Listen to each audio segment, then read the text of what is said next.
বৃন্দাবনে আমি প্রভুপাদের সেবা করছিলাম।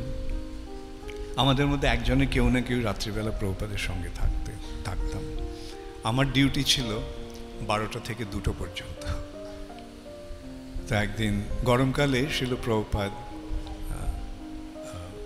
ঘরের ভেতরে শুতেন না, ছাদের উপরে শুতেন, ছাদে শুতেন, ওই দড়ি খাটিয়া শুতেন, মশারি থাকতো।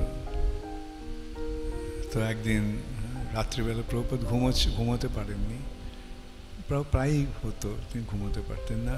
তিনি অনুবাদ করতেন এবং কখনো কখনো তিনি এমনি বসে থাকতেন। তো আমি ওনাকে ম্যাসাজ করছিলাম, উনি বসেছিলেন আর আমি পিছন থেকে ওনাকে ম্যাসাজ করছিলাম। তখন দেখলাম প্রভুপাদের যে বৃন্দাবনে যে প্রভুপাদের বাসস্থান কোয়ার্টার্স, তার পাশেই হচ্ছে আমাদের গেস্ট হাউস।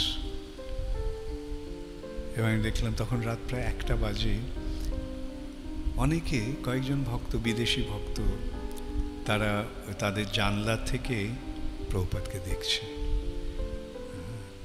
দূর দূর থেকে এসেছে, আমেরিকা থেকে এসেছে, অস্ট্রেলিয়া থেকে এসেছে, নিউজিল্যান্ড থেকে এসেছে, ইউরোপ থেকে এসেছে। কিন্তু প্রভুপাদের সাক্ষাৎ লাভ করাটা এতই দুর্লভ ছিল তখন যে তারা এত দূর থেকে এলেও প্রভুপাদের সান্নিধ্য লাভের সুযোগ পায়নি। তারা ওই রাত্রিবেলা প্রভুপাদকে ওই ছাদের তাদের ঘরে জানলা দিয়ে দেখছে।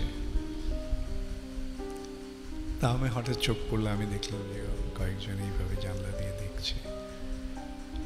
তখন আমার একটা মনে ভাব এলো যে এ আমার কি পরম সৌভাগ্য যে আজ হাজার হাজার ভক্ত প্রভুপাদের দর্শন লাভের জন্য কেবল দূর দূরান্ত থেকে এসেছে। আর আমার এমনই সৌভাগ্য যে আমি শিল প্রভুপাদের সঙ্গে থেকে তার সেবা করার সুযোগ পাচ্ছি।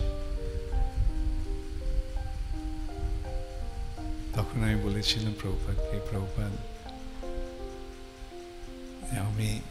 আমার প্রায় মনে হয় যে কেন আপনি যখন আমেরিকাতে একলা ছিলেন তখন আমি কেন এলাম না আপনাকে সেবা করার জন্য। প্রভুপাদ কিছুক্ষণ চুপ করে থেকে আমাকে বললেন,